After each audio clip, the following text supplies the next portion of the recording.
Bonjour à tous et bienvenue dans cet épisode de Mise au point où on va aller voir les effets du changement climatique dans le monde.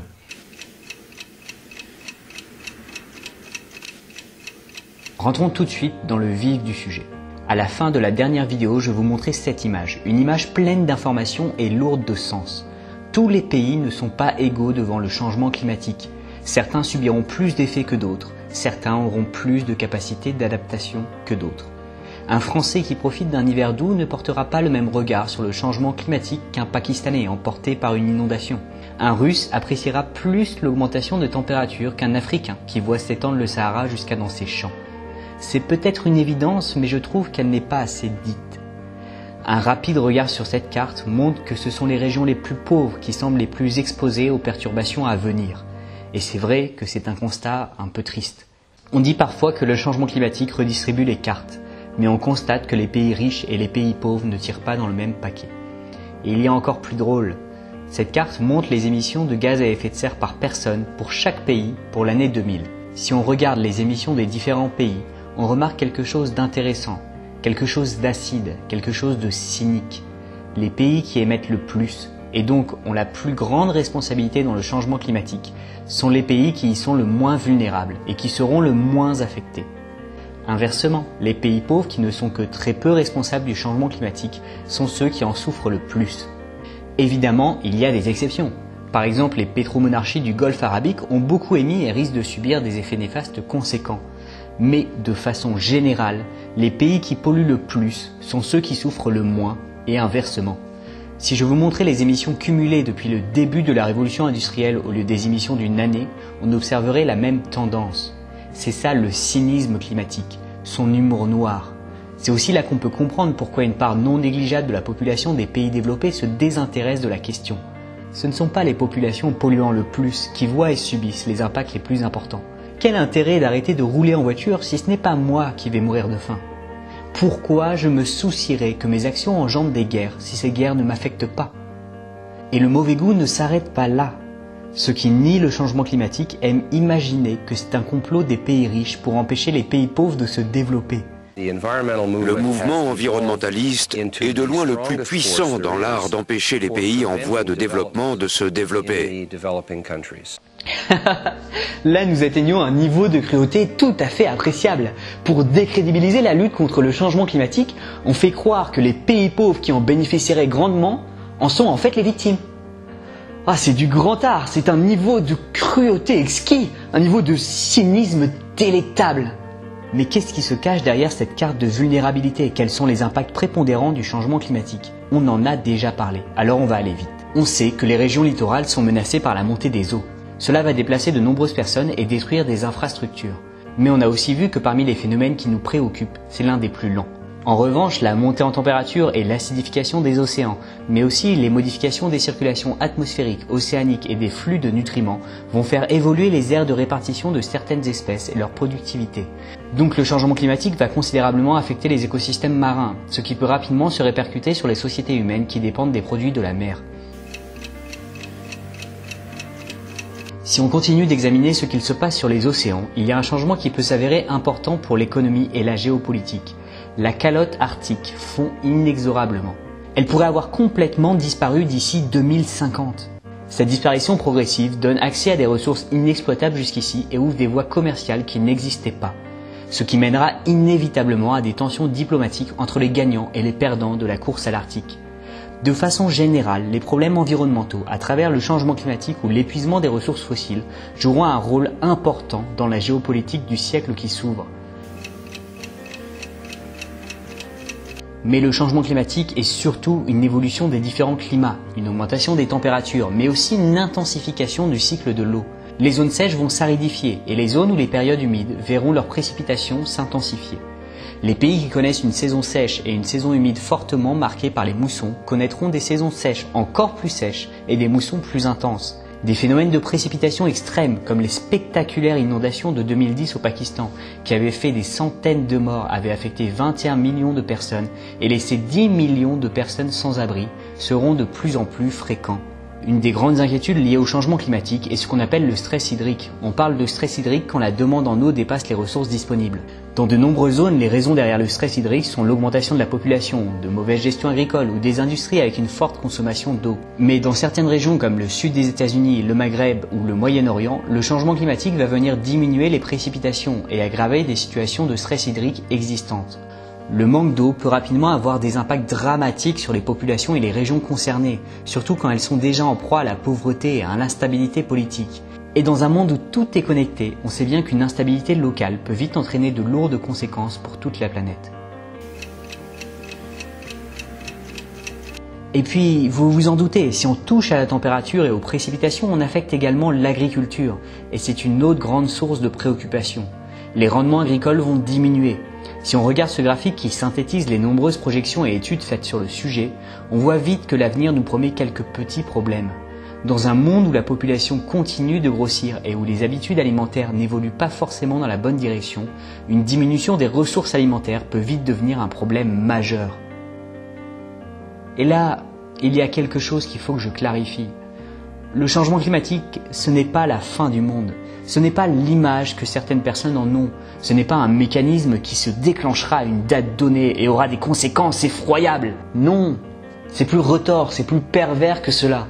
C'est un stress qui va s'appliquer de différentes manières sur les sociétés et faire craquer les plus fragiles ou les moins chanceuses.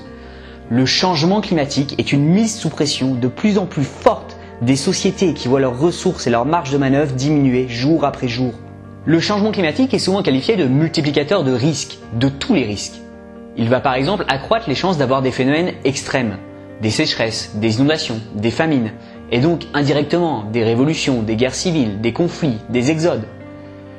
Pour bien comprendre comment le changement climatique va s'y prendre pour affecter les sociétés humaines et donc notre avenir, on peut revenir sur un événement passé qui va nous permettre de dérouler la chaîne de conséquences, qui va nous permettre de comprendre comment le changement climatique va s'y prendre pour secouer nos sociétés.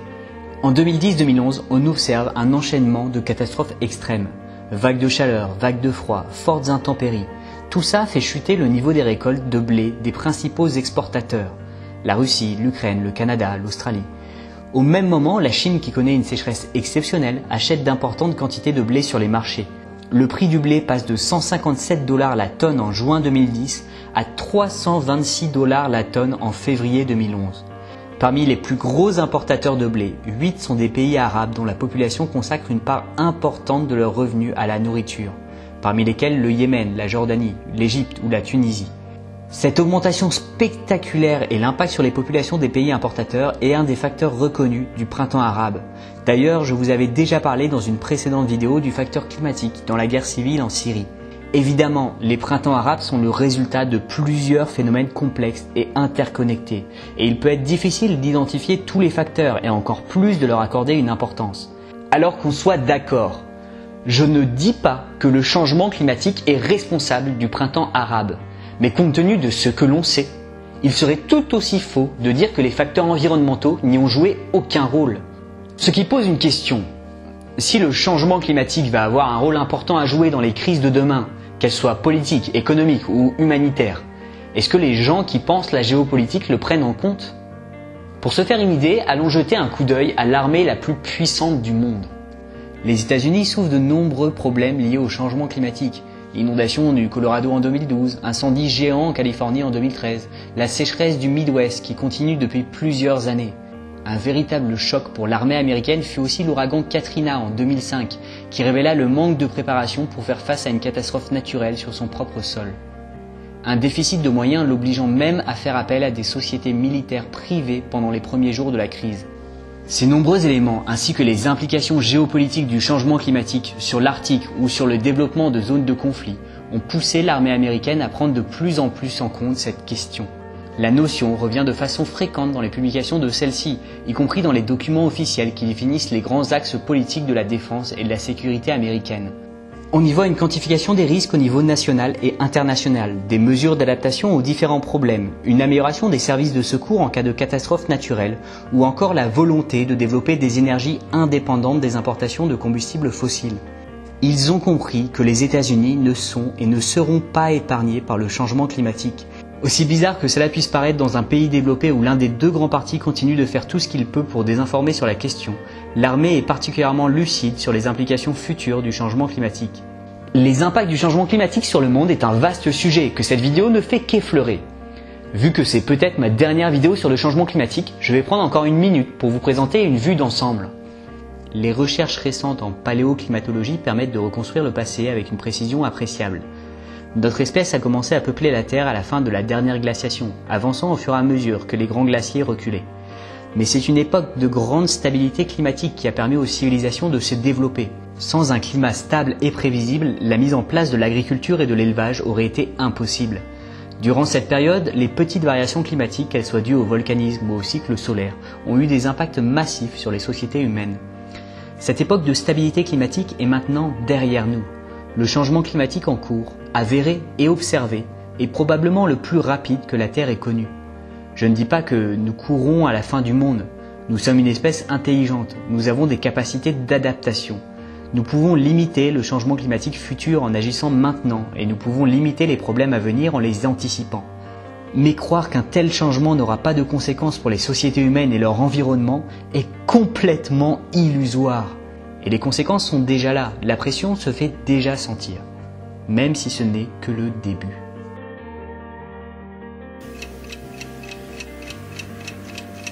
Et pour finir, un petit rappel des impacts du changement climatique.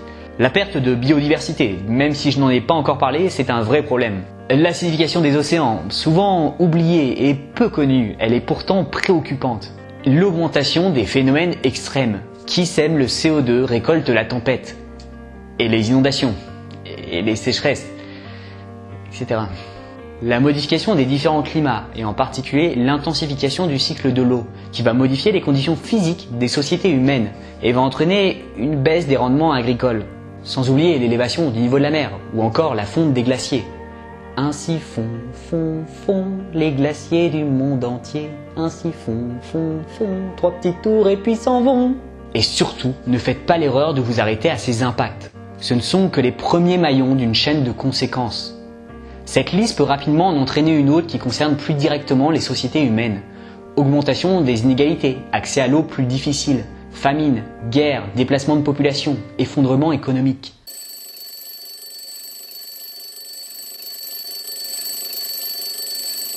Voilà, j'espère que cette vidéo vous a plu. N'hésitez pas à me filer un petit coup de pouce en la partageant.